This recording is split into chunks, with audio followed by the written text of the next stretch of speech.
Racist cop mocked black, homeless woman in court, not realizing she was an undercover FBI agent. Imagine this. You're attending your father's funeral, a moment filled with grief and reflection.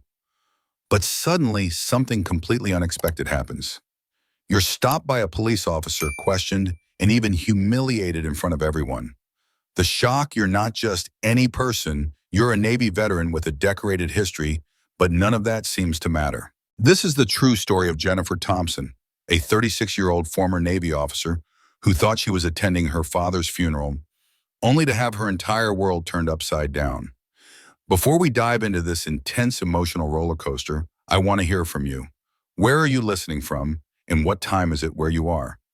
Drop your thoughts in the comments, and let's share this journey together. Now let's start the story. Hold tight, because what you're about to hear is a tale of injustice, betrayal, and one woman's fight to make it right. It all started with a phone call, a call that would change everything. What happened next will leave you questioning the system we trust, and by the end, you'll be shocked by the twists that follow. Stay with me. It was supposed to be a somber, quiet moment, an occasion for reflection, remembrance, and mourning. Jennifer Thompson, a 36-year-old Navy veteran, had flown back to her hometown to lay her father, a fellow veteran, to rest. The grief was heavy, the air thick with sorrow. As she stood there surrounded by the familiar faces of family and friends, no one could have predicted what was about to unfold. Out of nowhere, Officer Mark Green, a young police officer with no real reason to approach, stopped her. His words were simple, but the tone, harsh, commanding, cut through the heavy silence like a knife. "I need to see your ID," he demanded. Jennifer, stunned, reached for her military ID, a symbol of her service and dedication. It was supposed to be enough a clear and irrefutable proof of who she was, but it didn't matter. Mark Green wasn't interested. The scene unfolded slowly, painfully. Instead of recognizing her service, he sneered at the ID, dismissing it as irrelevant, and the situation escalated quickly. What was meant to be a peaceful farewell became a public spectacle. The funeral, a time to honor a life spent in service, was now the stage for a blatant act of humiliation. The crowd, quiet at first, began to murmur, but no one stepped forward to stop what was happening. Jennifer in that moment felt powerless. Here she was, a decorated Navy veteran, being publicly disrespected not for who she was, but for the color of her skin. It was a moment that no one, especially not at such a sacred event, could have expected. But it was a moment that would change Jennifer's life forever. As she stood there, struggling to comprehend what was happening, the people around her, family, friends, even strangers, looked on in stunned silence. No one spoke up. No one intervened. The weight of their silence hung in the air, thick and suffocating. It was a moment of stark realization. In a situation like this, where injustice is being carried out in plain sight, sometimes the loudest response is the absence of any response at all. What happens next? That's the story we're about to unfold. Stay with me. The twists are only just beginning. Jennifer Thompson wasn't just any woman. She was a Navy veteran, someone who had served her country with pride, dedication, and an unwavering sense of duty. Over the years, she had earned countless accolades and honors for her contributions to the military. But none of that mattered in the moment when Officer Mark Green demanded to see her ID at her father's funeral. She handed him her military ID with confidence, expecting to be recognized and respected. After all, she had served her country honorably. But instead of the respect she had earned, she was met with suspicion. The officer's dismissive attitude, his reluctance to even acknowledge her service, felt like a slap in the face. This was not just a personal insult. It was an affront to everything Jennifer had worked for, everything she had sacrificed. As she stood there humiliated, it was impossible for her to ignore the overwhelming sense of being dehumanized. It wasn't just that she was a woman. It wasn't even that she was a veteran. It was that she was a woman of color, and in the eyes of Officer Green, that made her less deserving of respect, regardless of the ID she handed him, regardless of the service she had given to her country. This moment brought to light a harsh reality. Even when you've given everything to your country, even when you've worn the uniform and earned the honor, some people will still choose to see you through the lens of their own prejudice, their own biases. But this story is not just about Jennifer. It's about the many others like her, those who have served their country only to return to a society that continues to view them through a tainted lens. The story of Jennifer is not an isolated one. Across the country, countless Black veterans face the same discrimination not only within the military, but also in the very society they swore to protect. And it's not just about race, it's about respect. It's about how we treat those who serve, how we acknowledge their sacrifices, and how we make sure that their contributions are not forgotten or worse, disrespected. Jennifer Thompson's story is a powerful reminder that no matter how much you've done for your country, there are still forces in society that refuse to see you for who you truly are. But this story is also a call to action. It's a reminder that the fight for equality doesn't end when we take off the uniform. It's a fight that continues long after we've left the battlefield. And as we move forward in this story, remember this moment in Jennifer's life, though. Painful is just the beginning of a larger fight for justice, for respect, and for the dignity that every person, regardless of their background, deserves. The question is, will society rise to meet that challenge, or will it continue to turn a blind eye to the injustice that plagues so many? The story took a dark turn when an anonymous call sparked everything that would follow. Officer Mark Green, following the tip, believed Jennifer Thompson was an imposter. A woman dressed in civilian clothes at her father's funeral was thought to be using fraudulent credentials. But what Mark didn't know, what no one knew, was that the call that led him to Jennifer wasn't just a random tip. It wasn't some faceless voice from the shadows. The call came from somewhere deeper, somewhere more insidious. It could very well have come from someone within the system itself, someone with their own agenda, someone manipulating the truth for their own reasons. This twist in the story brought a sense of foreboding, of unease, as it began to unravel the disturbing idea that the very systems in place to protect and serve could be the ones responsible for creating chaos. The justice system, which was supposed to keep order, might have been complicit in manufacturing a false narrative. This is the real danger when the truth becomes distorted, manipulated by those in power, turning the lives of innocent people into collateral damage. The anonymous call might have seemed innocent enough at first, but it set off a chain reaction that would lead to devastating consequences. Just as we saw in cases like Breonna Taylor, where a false narrative or an anonymous tip led to the tragic loss of life, this situation was no different. In both cases, and in so many others, an anonymous tip, a distorted perception, and a lack of accountability led to tragedy. What's most chilling is the idea that this manipulation of the truth could come from within the very institutions meant to protect society. How many times have we seen this in the past? Police officers acting on information they've been given. But what if that information is flawed, biased, or deliberately false?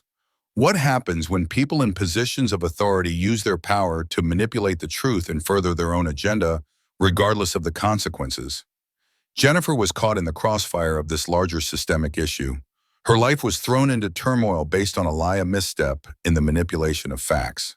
It's not just about a woman wrongly accused. It's about how misinformation can spread through a system meant to be a safeguard, and how dangerous that is for innocent people caught in the middle.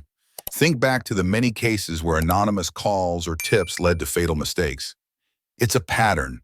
A system that should be ensuring justice is sometimes the very thing that perpetuates injustice. Just as Breonna Taylor's tragic death came from a mishandling of information, Jennifer's story is yet another cautionary tale. The tragedy in her story didn't just lie in the moment of her humiliation at the funeral, but in the fact that this incident wasn't an isolated case. It was part of a larger, flawed system that repeatedly allows such injustices to occur. This situation reveals the cracks in a system we're supposed to trust. And it makes you ask how many more lives are at risk when those in power can manipulate the truth and twist the narrative to suit their own needs. It's Jennifer's story is not just about one woman's ordeal. It's a call for all of us to question the institutions that govern us, to ensure that the truth isn't distorted, and to demand accountability when those who hold power abuse it. The time has come for us to ask the hard questions. How do we fix a broken system, and how many more will suffer until we do? Mark Green was a man who followed orders without question. For him, authority meant obedience, and his role as a police officer was simply to carry out what was asked of him. No hesitation, no second thoughts. When he approached Jennifer at her father's funeral, accusing her of being a fraud, there was no room for doubt in his mind. The call had been made and his duty was clear. But what he didn't consider, what he never questioned, was whether the information he was acting on was even remotely accurate. He saw a woman of color out of place at a formal event, and in his mind, that was all the evidence he needed. He didn't question the narrative. He didn't wonder if there was another side to the story. For Mark, it was all about doing his job, even if it meant humiliating a woman in the most vulnerable moment of her life. But Sarah Lewis, a newer officer on the force, was beginning to feel a gnawing discomfort in her gut. She had seen Mark act with authority, but something about the way he handled Jennifer's situation didn't sit right with her. Sarah was not someone who was content to follow orders blindly. She was not someone who believed that just because she wore a badge, she was immune to the questions of morality, fairness, and justice. She had been raised with a sense of right and wrong, and as she stood there watching Jennifer being berated by her colleague, something within her began to shift. Sarah couldn't ignore the growing unease. She was starting to ask herself difficult questions. Was this the kind of police officer she wanted to be? Was this what she had imagined when she first decided to serve and protect? Or was Mark's behavior a clear indication of the flaws she had already seen in the system? As Sarah processed everything in real time, she couldn't help but think about the implications of her silence. If she said nothing, if she allowed Mark's actions to go unchallenged, would she be complicit in a system that failed to uphold justice? Would she be part of the blue wall of silence that protected officers even when they were in the wrong? Sarah was at a crossroads. On one side, there was the comfortable path of following orders without question, conforming to the status quo, and maintaining peace within the ranks. But on the other side, there was the harder, more daunting path, the path that led to speaking up, to questioning authority, and to standing up for what was right. The weight of her decision was immense. What if standing up for justice meant alienating herself from her colleagues? What if it meant facing consequences that could jeopardize her career, her relationships, her reputation? The tension between Mark and Sarah represents a broader issue that is present in law enforcement, in many other institutions, the conflict between blind obedience and moral responsibility. Mark was an example of the dangers of unquestioning compliance, while Sarah embodied the struggle for integrity in the face of a flawed system. The contrast between these two officers was not just about their personal dynamics, but about the greater issue of accountability within the police force. How many officers like Mark are out there going along with orders without ever considering the broader impact of their actions? And how many officers like Sarah exist silently questioning the system, wondering if their silence is just as harmful as the actions they see around them? The blue wall of silence is a well-known term within law enforcement, referring to the culture of solidarity and protection among officers even when one of their own is in the wrong. It is a powerful force that discourages officers from speaking out against misconduct, creating an environment where unethical actions go unchallenged. But Sarah's growing discomfort was a sign that not all officers are willing to conform to this code. She was starting to see the cracks in the wall, and her decision would determine whether she would continue to support the silence or if she would take a stand for what was right. As Sarah watched Mark push Jennifer to the ground, she was forced to confront the harsh reality of her profession. The line between right and wrong was not always clear, but she knew that silence in the face of injustice was never an option. She had a choice to make, one that would shape her career and her character for the rest of her life. Would she stand by and watch? Or would she do something that might change the course of the events that were unfolding before her eyes? The tension in the air was palpable. Sarah's decision had the potential to shift the entire narrative, to expose the flaws in the system, and to challenge the culture that protected officers like Mark. As the seconds ticked by, Sarah's internal conflict grew more intense. She understood the weight of her decision, but the urgency of the moment left little room for hesitation. This wasn't just about Jennifer. It was about the future of law enforcement and the role officers like Sarah would play in shaping that future. Would she be another officer who turned a blind eye, or would she stand up and be the change the system so desperately needed? The choice was hers, and it was a choice that would define who she was as a person and as a police officer. Would she be like Mark, following orders without question? Or would she be like the officer she aspired to be, someone who sought justice regardless of the consequences? The story was far from over, and Sarah's decision would be the turning point that determined its course. The video started circulating like wildfire. Within hours, millions of people had seen it. Some shared it out of disbelief, others out of sheer anger. It wasn't just a video anymore. It was a message. A message about justice, about accountability, about the power of the people to expose wrongdoings when the system fails them. The footage from the funeral had captured everything: the confrontation, the humiliation, the shameful abuse of power. Jennifer Thompson, a woman who had served her country, was being treated like a criminal. Her identity as a Navy veteran didn't matter. She was just another black woman in the wrong place at the wrong time. But this time there was a difference. Someone had witnessed it, and that someone had made sure the world would see it too. The video went viral in an instant. Thousands of shares turned into millions. People were outraged, and the conversations online quickly shifted from shock to righteous fury.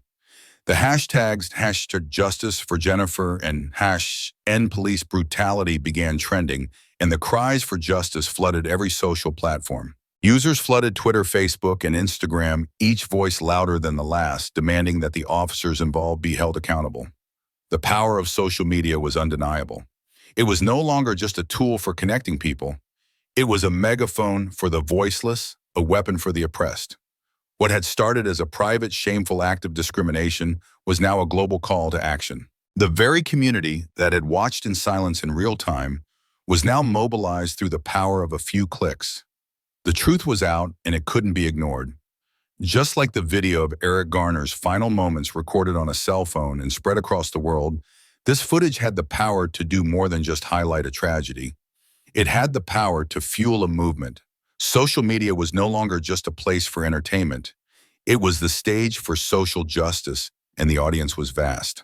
The viral video didn't just raise awareness, it demanded action.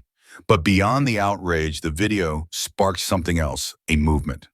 This wasn't just about one woman being treated unfairly at a funeral. This was about the systemic issues that plagued law enforcement. This was about the same kind of brutal mistreatment that had been seen in countless incidents before Jennifer's. The outrage was palpable because it was the same injustice that had been felt by communities across the nation for years. People were not just outraged by Jennifer's treatment, they were outraged because this wasn't the first time something like this had happened. They were outraged because it had been happening for far too long. Jennifer was just the face of a much larger issue, and now, thanks to the viral nature of social media, her story was being heard by millions who otherwise would have remained silent. As the video spread, the demands for accountability grew louder.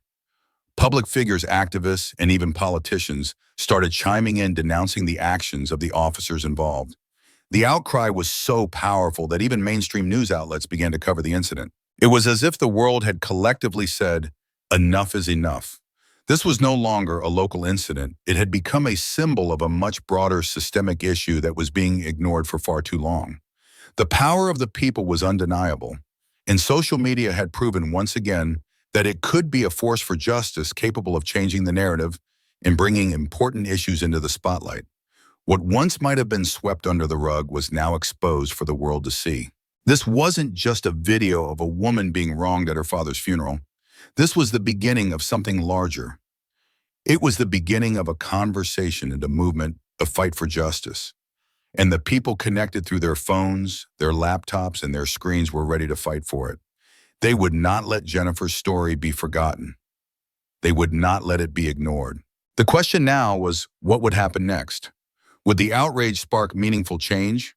Or would it become another story that faded away, leaving the same injustices unchallenged? The world was watching, and Jennifer's story was only the beginning of a much bigger reckoning that was waiting to unfold.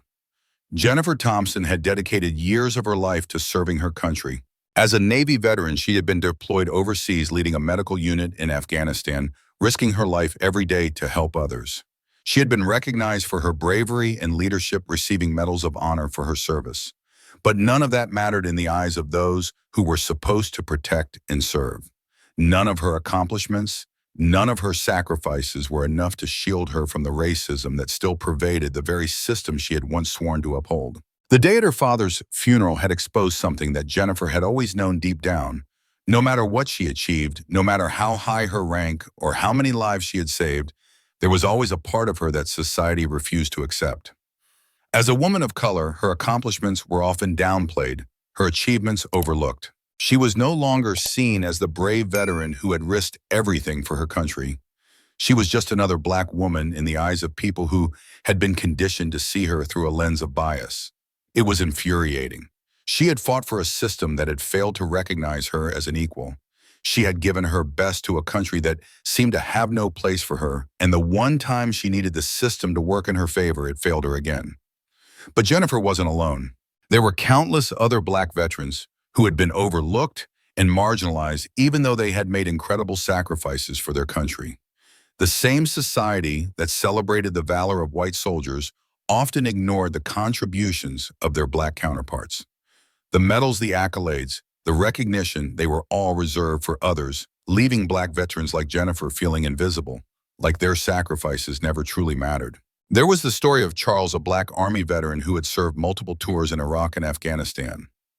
Despite his heroic service when he returned home, he was greeted not with parades or recognition, but with suspicion and disdain.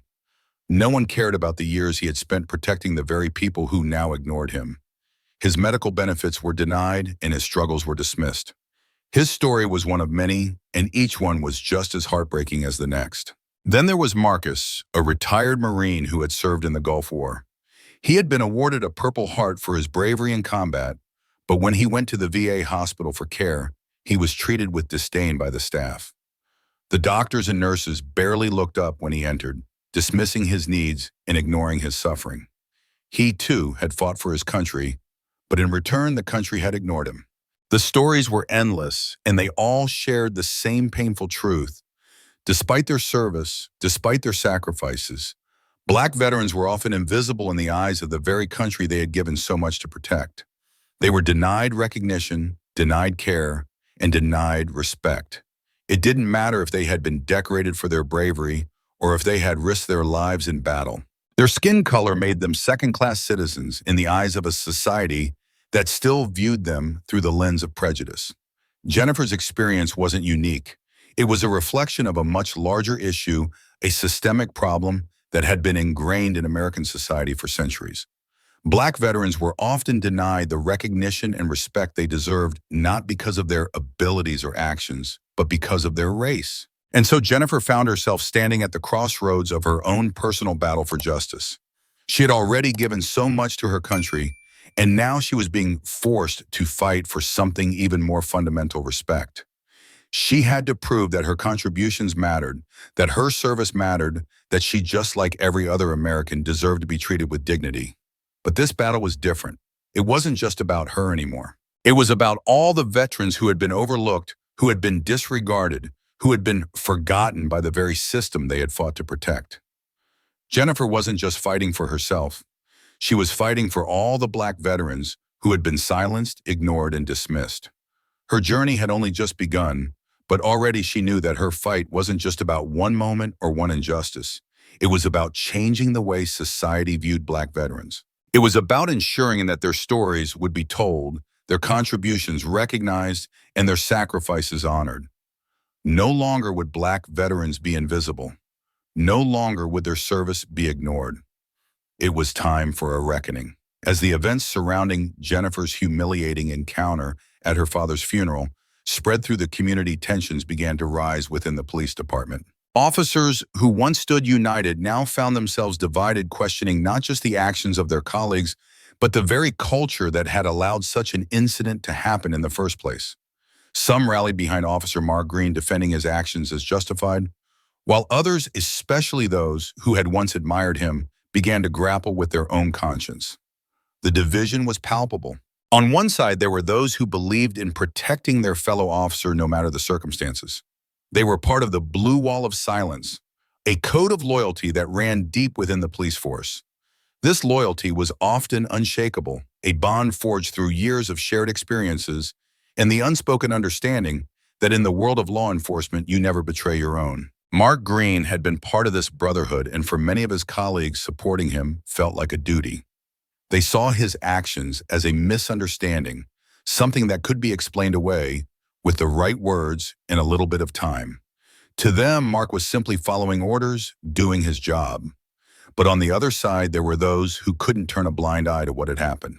They were officers who understood the importance of upholding justice, not just for the citizens they served, but for the integrity of their profession.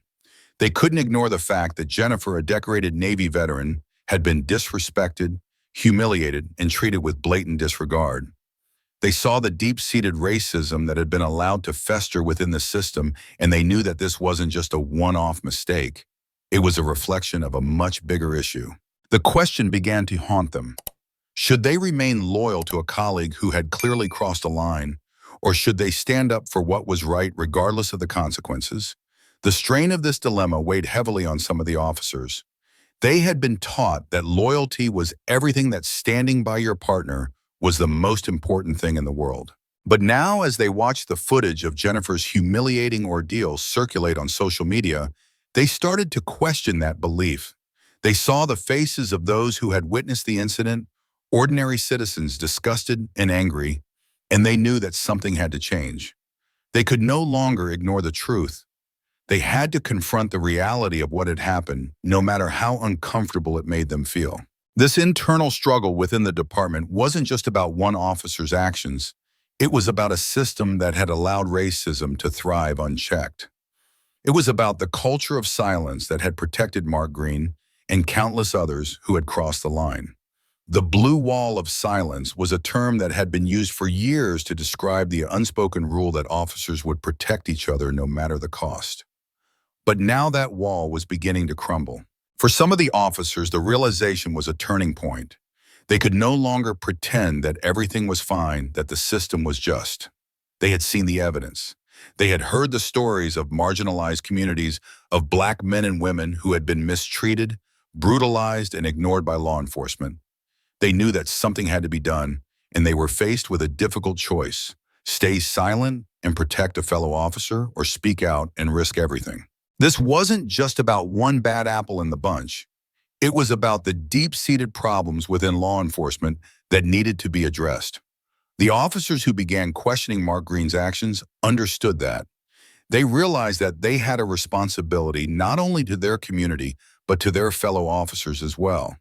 They had to do the right thing, even if it meant going against the grain. But for those who continued to defend Mark Green, the situation was more complicated. They were caught in the conflict between loyalty to a colleague and the awareness that something profoundly wrong had taken place. They argued that Mark had made a mistake, but it was one that could be explained by the stress and pressure of the job. They believed that the department should offer support to Mark, help him navigate this difficult situation. They didn't see the bigger picture, the systemic issues that had led to this incident in the first place. The divide between those two factions within the department grew more pronounced as the investigation into the incident intensified. The pressure was mounting.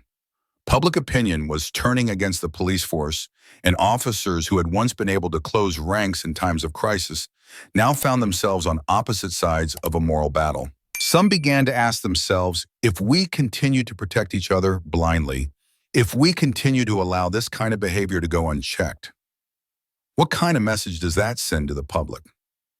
What kind of message does it send to the people we are supposed to serve and protect? The idea of protecting a fellow officer at all costs was starting to seem less noble and more like a betrayal of the very principles they had sworn to uphold. This internal conflict was just the beginning. It was a wake-up call for the department, a sign that change was needed. The blue wall of silence was no longer a shield that could protect those who crossed the line. As the officers wrestled with their consciences, they realized that they could no longer remain silent. They had to make a choice to stand up for justice or to continue to be complicit in a system that was broken. The division within the department wasn't just about individual actions. It was about a culture that needed to change. For some, this was the beginning of a long journey toward reform. For others, it was a wake-up call they would never forget. But one thing was clear: the status quo could no longer stand.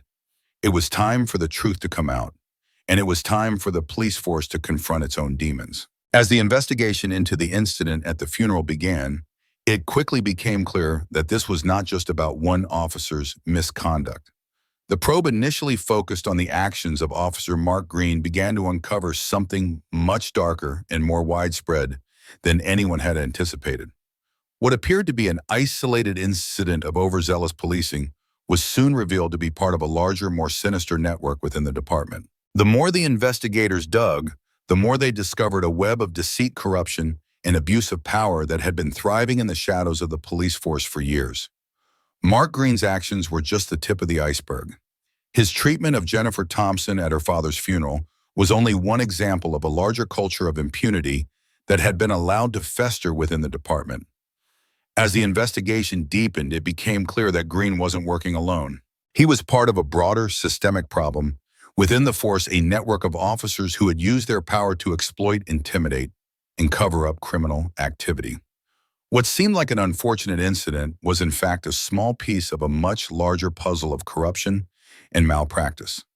The investigation soon revealed that Green and other officers had been involved in a series of cover-ups over the years. Cases of misconduct and abuse of power were routinely swept under the rug, often with the knowledge and complicity of senior officers.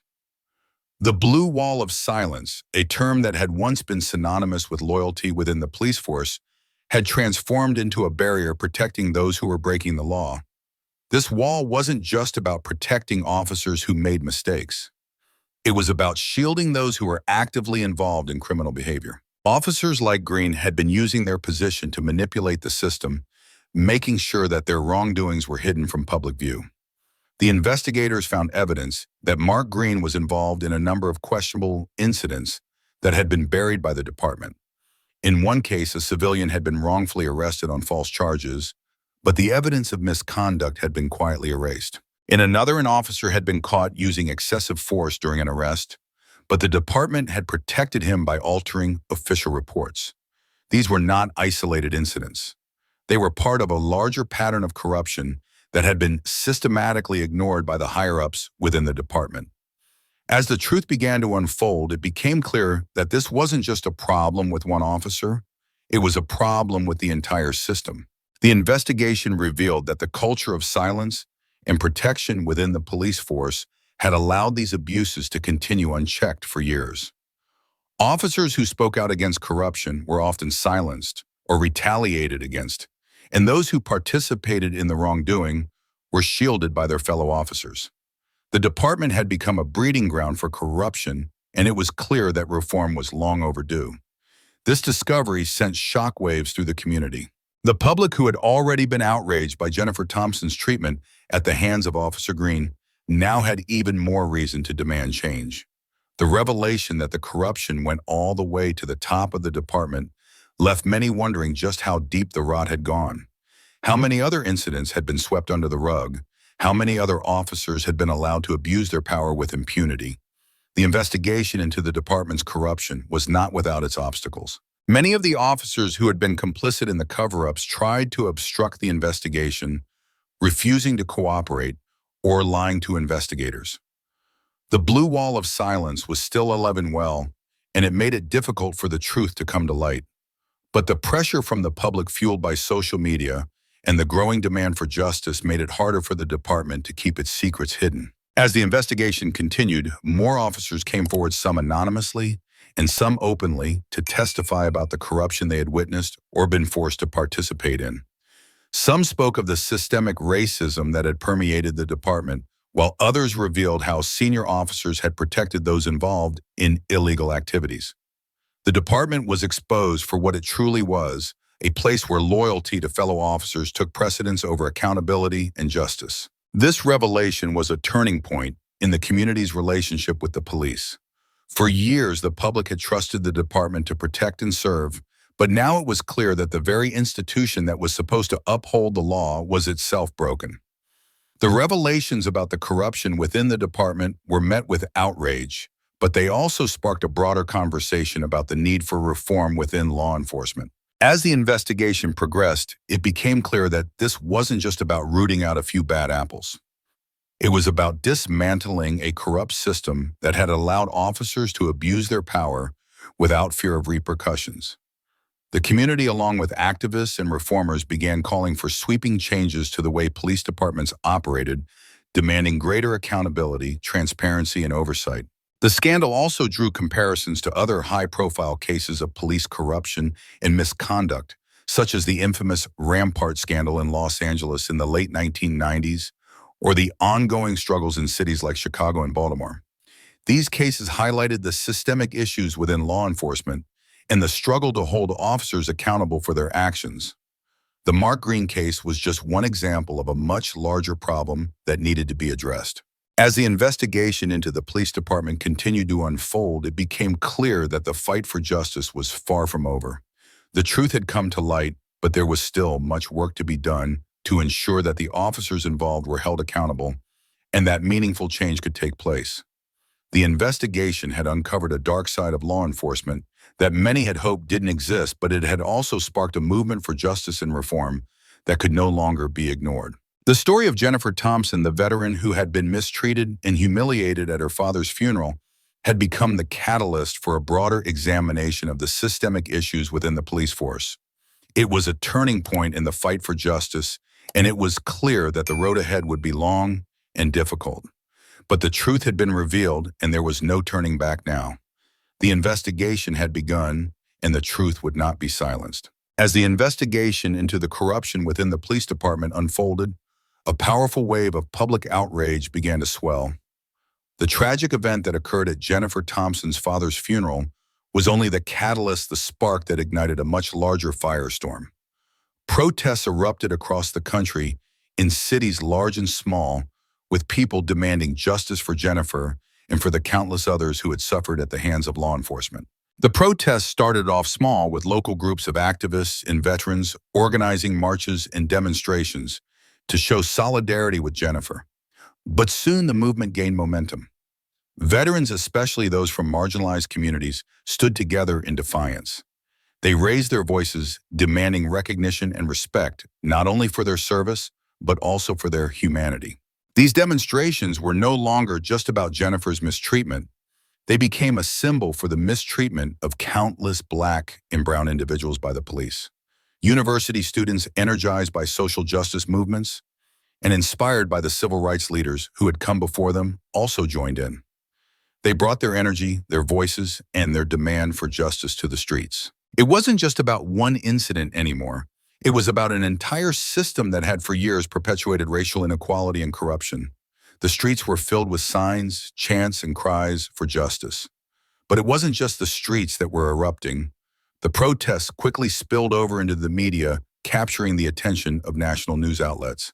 Television broadcasts and news programs began to cover the protests, showing footage of demonstrators marching, chanting, and occupying public spaces. The nation was watching. What had started as a local issue was now a national movement. As the protests spread, it became clear that this wasn't just about the abuse of power in one police department.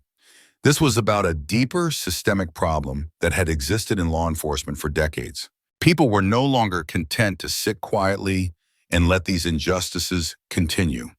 The protests became a collective outcry against years of mistreatment, profiling, and brutalization of Black and brown bodies by the very institutions that were supposed to protect them. The sheer scale of the protests drew comparisons to other pivotal moments in American history. The Selma March, for example, had been a turning point in the civil rights movement, forcing the country to confront the brutal realities of racism and inequality. Similarly, the protests surrounding the death of George Floyd had awakened the world to the ongoing struggles of Black Americans, highlighting the urgency of change. The images of people marching, holding signs, and raising their fists in defiance were eerily familiar, reminding everyone of the power of collective action and the demands for change that had echoed through the streets before. But this time, something felt different. This time, the voices were louder, the protests were more visible, and the demand for justice felt more urgent. Social media played a key role in amplifying the voices of those who had been silenced for so long. Hashtags like Justice for Jennifer and #EndPoliceCorruption spread like wildfire, helping to organize protests and connect activists across the country. The internet became a tool for mobilization, allowing people to communicate and collaborate in ways that were previously impossible. The response from the government and law enforcement was mixed. Some politicians and community leaders expressed support for the protesters, acknowledging the need for systemic change within the police force. Others, however, dismissed the protests, labeling them as riots or civil disturbances. The divide was clear. Those in power tried to downplay the significance of the movement, while the people on the streets were demanding a reckoning, a shift in the way law enforcement operated, and an end to the culture of impunity. As the protests grew, so did the calls for meaningful reform. The demands from the streets were simple but powerful: accountability, transparency, and an end to racial profiling and police brutality. People weren't asking for more policing, they were asking for justice. They wanted to see a change not only in the way police interacted with marginalized communities, but also in the way the system as a whole addressed inequality. The media coverage of the protests was extensive, with news anchors, reporters, and pundits discussing the implications of the movement. The power of the people was undeniable. It wasn't just about a few isolated incidents. It was about a culture of systemic racism and abuse that had persisted for far too long. The protesters were no longer asking for change. They were demanding it, and the nation was listening. As the days turned into weeks, the protests showed no signs of slowing down. The momentum was building and the message was clear. The people were not going to stop fighting for justice. The demands for accountability grew louder, and the calls for police reform became more urgent. The protests had become a national movement, a moment in history that would go down in the books as a turning point in the fight for racial justice in America. This movement was more than just a reaction to a single incident. It was a culmination of years, even decades of frustration and anger. It was a response to the countless lives lost, the countless families shattered, and the countless communities destroyed by a system that was supposed to protect, but instead perpetuated harm. The protesters were not just fighting for Jennifer, they were fighting for every Black and brown person who had ever been wronged by the system. And as the protests continued to grow, they began to spark conversations in every corner of society, conversations about police reform, racial inequality, and the urgent need for change. What had started as a small act of defiance at a funeral had turned into a national movement, and there was no going back. The people had spoken, and the world was listening. Jennifer stood at the podium in front of Congress, a symbol of resilience, justice, and unwavering courage. The same woman who had been humiliated, dismissed, and disregarded at her father's funeral now stood before the most powerful lawmakers in the country, ready to speak truth to power. Her journey, once marred by the shameful actions of those who were supposed to protect her, had led her here to the stage, to the heart of the system, where she could demand the change that so many had only dreamed of. As she began to speak, the room fell silent. It wasn't just a speech, it was a plea for justice. Jennifer shared her story not as a victim, but as a warrior who had fought battles both on the front lines of war and within a broken system that had failed her. Her voice was steady, but her words were sharp, cutting through the complacency that had plagued the police force for years. She didn't want revenge. She wanted change. She wanted a reckoning, a moment where accountability and fairness would rise above the toxic culture that had allowed abuse of power to thrive. Her words resonated not only with lawmakers, but with the entire nation. Jennifer's speech was broadcast across media outlets, igniting a fire in people's hearts. She wasn't asking for sympathy, she was demanding action. Her call for police reform, for transparency, for an end to the culture of silence within law enforcement was met with applause from the public, but it also raised uncomfortable questions for those who had upheld the status quo. Jennifer wasn't just a voice in the crowd, she was the face of a movement that had started with a single humiliating encounter, but had now grown into a national campaign for justice. Her story wasn't just hers alone, it was the story of countless others who had been wronged, overlooked, and forgotten. It was the story of those who had suffered in silence for far too long, and it was now their time to be heard. She stood firm, unwavering in her commitment to change. Her journey had been a long one, filled with pain and sacrifice, but it had led her to this moment, the moment where she could stand up and demand the dignity and respect that had been denied to her for so long. Jennifer's fight wasn't just for herself, it was for every individual who had been mistreated, misunderstood, and marginalized. Her words, her presence, her strength inspired a new generation to rise up and demand that the system change. In that moment, Jennifer Thompson became more than just a former Navy veteran or a victim of injustice. She became a beacon of hope, a symbol of what can happen when one person refuses to back down in the face of adversity. Her speech before Congress wasn't the end of her journey, it was the beginning of something much larger. It was a call to action for everyone everywhere who had ever felt silenced or oppressed. Her message was clear: We cannot remain silent when injustice prevails. We cannot sit idly by when the systems meant to protect us fail us. Jennifer's bravery had shown that no matter how dark the path, there is always a light at the end, and sometimes that light is the one we must create ourselves. Jennifer's rise from victim to victor was more than just a personal triumph. It was a lesson to all of us. In the face of wrongdoing, we must stand up. In the face of injustice, we must fight back. And in the face of a system that refuses to change, we must change it ourselves. Her story is a testament to the power of one voice, the courage to speak out, and the unyielding drive to make the world a better place. And as Jennifer closed her speech with a simple, powerful statement, the room was left in stunned silence. "This isn't just my fight," she said. "It's all of ours. And together we will make sure no one else has to suffer the way I did." Her words hung in the air as if echoing the promise of a better future. A future where justice isn't just a hope, it's a guarantee. And with that, Jennifer Thompson walked off the stage, her head held high, knowing that she had ignited a spark that would continue to burn long after her speech had ended. This was just the beginning. If you were moved by Jennifer's story, make sure to subscribe to our channel.